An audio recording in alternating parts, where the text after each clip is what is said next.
खबरें तो ये भी है कि सनत जयसूर्या जो जाने माने क्रिकेटर हैं, पॉलिटिक्स में भी उन्होंने हाथ आजमाया था, वो भी इस आंदोलन को सपोर्ट कर रहे हैं। तो ये बिना पुलिस की सहमति से, उनके सपोर्ट के बिना इस तरह की तस्वीरें देखने को नहीं मिल सकती। बैरिकेड्स की लोगों ने परवाह नहीं की।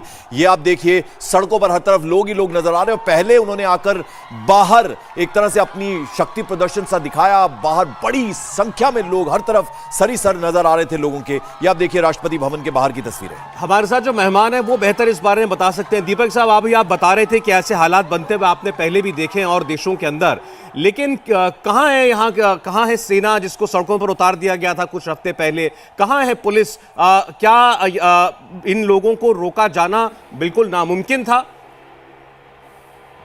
आपने बहुत ही अहम प्रश्न पूछा है। उसका जवाब देना आसान भी है और मुश्किल भी है।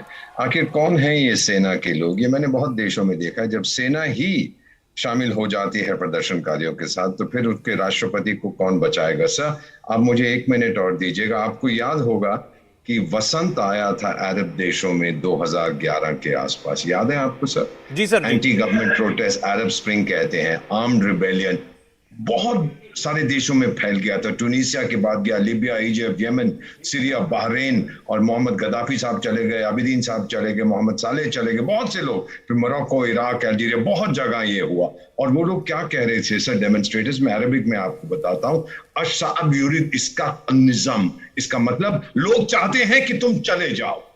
किसके कह रहे थे? सरकार को, गो। और ये फिर काफी वहां पे काउंटर डेमोन्स्ट्रेशंस हुए, वहां पे वायलेंस हुआ। उसके बाद क्या हुआ? सीरिया में गृह युद्ध आया, आइसिल आया, इराक में इंसर्जेंसी हुई, सिविल वॉर, इजिप्ट में क्राइसिस हुआ, लीबिया में सिविल वॉर, यमन में सिविल वॉर, सब कुछ। अब मुझे लगता है कि श्रीलंका की वसंत ऋतु आ गई है सर। गोटाबाया गो। जब पर्सनालिटी चली जाती है तो बहुत फर्क पड़ता है सर। और आपको इतना पता है, कुछ ही दिन पहले, 3-4 दिन पहले ये पार्लियामेंट में पहुंच गए थे वहां भाषण देने के लिए, और पार्लियामेंटेरियंस ने क्या किया सर, मैं तो आपको बता भी नहीं सकता किस प्रकार की गालियां दी इन्होंने, गंदी गालियां। फिर ये वहां से भाग गया। क्यों? ये सब क्यों कर रहा है? अपने आप को इस तरह से आप बेइज्जत क्यों कर रहे हो? Why are you living in humiliation? आपको चले जाना चाहिए था। जब लोग कह रहे थे गो, लोग कहते शायद फिर आप वापस आ सकते थे डेमोक्रेटिक प्रोसेस से। हाँ, मैं मानता हूं मुझसे गलती हो गई, उस गलती के लिए मैं इस्तीफा दे के जा रहा हूं। लोग कहते शाबाश। आज तो कहते हैं भाग जाए यहां से। बिल्कुल गालियों को तो I will not translate them, लेकिन दी है उन्होंने। And again, sir, what can I say? Sri Lanka की इमेज जो मेरे पास है, ये पीछे मेरे बुद्धिस्ट पगोडा देख रहे हैं, ये मेरी इमेज थी श्रीलंका की, शांति की, बुद्धिज्म की, नॉन वायलेंस की, वो सब टूट गई।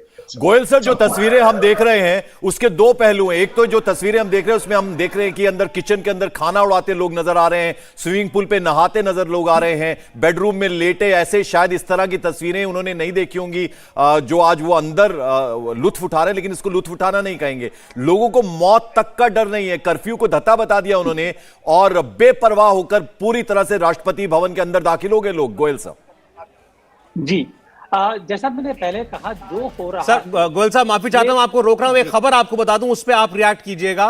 राष्ट्रपति गोटाबाया से पद छोड़ने की मांग की जा रही है ऑफिशियली। श्रीलंका के प्रधानमंत्री ने एक इमरजेंसी बैठक अभी बुलाई है और इस मीटिंग में सभी पार्टियों के नेता जो हैं वो मौजूद रहेंगे और अब मांग की जा रही है कि राष्ट्रपति गोटाबाया पद छोड़ें। हालांकि वो तो खुद भाग चुके हैं। वो अपने परिवार के साथ, आपने देखा पूरा कॉन्वॉय गाड़ियों का, जहाज में सवार होकर के, न जाने वो शायद देश छोड़ के भी भाग चुके हैं। और अब जो प्रधानमंत्री हैं वहां के, उन्होंने एक ऑल पार्टी मीटिंग बुलाई है, इमरजेंसी मीटिंग बुलाई है श्रीलंका के प्रधानमंत्री ने, विक्रमासिंघे जी ने, और अब मांग की जा रही है कि राष्ट्रपति पद छोड़ें। सर, लेकिन इस प्रकार से जब जनता ने राष्ट्रपति भवन पर ही कब्जा कर लिया, अब ये मांग करना कि राष्ट्रपति पद छोड़े, ये काम तो बहुत पहले हो जाना चाहिए था। आपको लग रहा है प्रधानमंत्री वहां के वो भी अब किसी किस्म की ताकत की हैसियत में हैं, या अब हम ये कहें कि श्रीलंका में कोई सरकार ही नहीं रह गई है? गोयल साहब, देखिए, आपने ये बड़ा अच्छा प्रश्न आया है और मैं ये कहूंगा कि बड़ा जितनी फ्लूइड सिचुएशन है अभी बिल्कुल समझ में ये नहीं आ रहा है कि जो देश की राजनीतिक स्पेक्ट्रम है, डायनेमिक्स है, इसमें कौन सा प्यादा कहाँ चल रहा है जी। मैं दोबारा एक जो मैंने पहले कहा था उसी को मैं आगे कैरी फॉरवर्ड करता हूँ। अभी अगर राजपक्षे को हटाना था या ये मांग करनी थी कि वो हटे, तो हालांकि चेक करना बाकी है, लेकिन आई एम क्वाइट सर्टेन, पक्का भरोसा है कि कॉन्स्टिट्यूशन में कोई ना कोई जरिया ऐसा होगा जिसके सहारे पार्लियामेंट ये मांग कर सकती थी कि भाई बहुत हो गया, अब जाओ। अगर अभी तक ऐसा क्यों नहीं हुआ? पार्लियामेंट में आए, उनको गालियां दी गई, लेकिन फिर भी वहां के जो पार्लियामेंटेरियंस ने ऐसी कोई डिमांड नहीं करी कि भाई आप हटिए, बहुत हो गया, अब हमको दूसरा राष्ट्रपति चाहिए।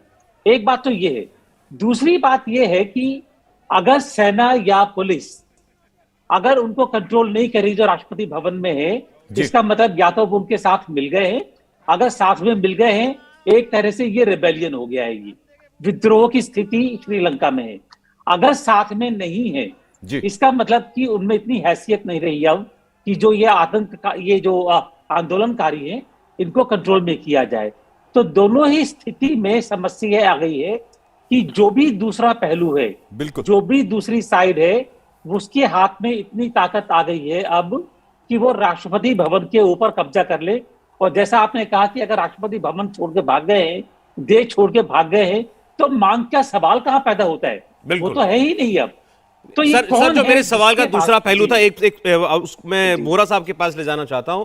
सर ये बताएं कि इस वक्त कोई विक्रमासिंघे जी प्रधानमंत्री तो हैं, लेकिन क्या वाकई में कोई इफेक्टिव सरकार मौजूद है श्रीलंका में? ये हालात यहां से आपको लगता है कि जो एनार्की की स्थिति है, जिसको विद्रोह कहा भी गोयल साहब ने, यहां से ये रिवर्स कैसे होगी?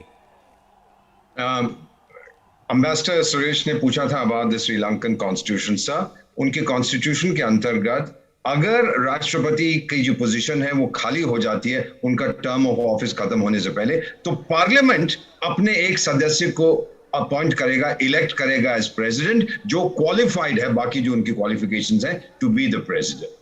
तो इस समय जो है there is a temporary vacuum, लेकिन आपको मालूम है कि प्राइम मिनिस्टर विक्रमसिंघे ने ऑल पार्टी मीट बुलाई है, पार्लियामेंट मीट करेगा। और मुझे लगता है सर आज शाम तक, भविष्यवाणी मैं नहीं करता, कभी भी हम लोग सीखते हैं डिप्लोमेसी ना करें, लेकिन 3-4 घंटे के अंदर कोई ना कोई हो सकता है विक्रमसिंघे खुद को अपॉइंट किया जाए as the new president of Sri Lanka. और ये एक बहुत वेलकम चेंज होगा। ये बुजुर्ग हैं, ये इनका मिजाज बड़ा शांति का है और लोग उनसे नाराज नहीं है। ऑब्जेक्ट ऑफ एंगर गोटाबाया था, अब तो वो गो हो गया है। तो अगर रानिल विक्रमसिंघे प्राइम मिनिस्टर की जगह से एलिवेट हो जाते हैं टू प्रेसिडेंट, ये श्रीलंका के लिए बहुत अच्छा होगा।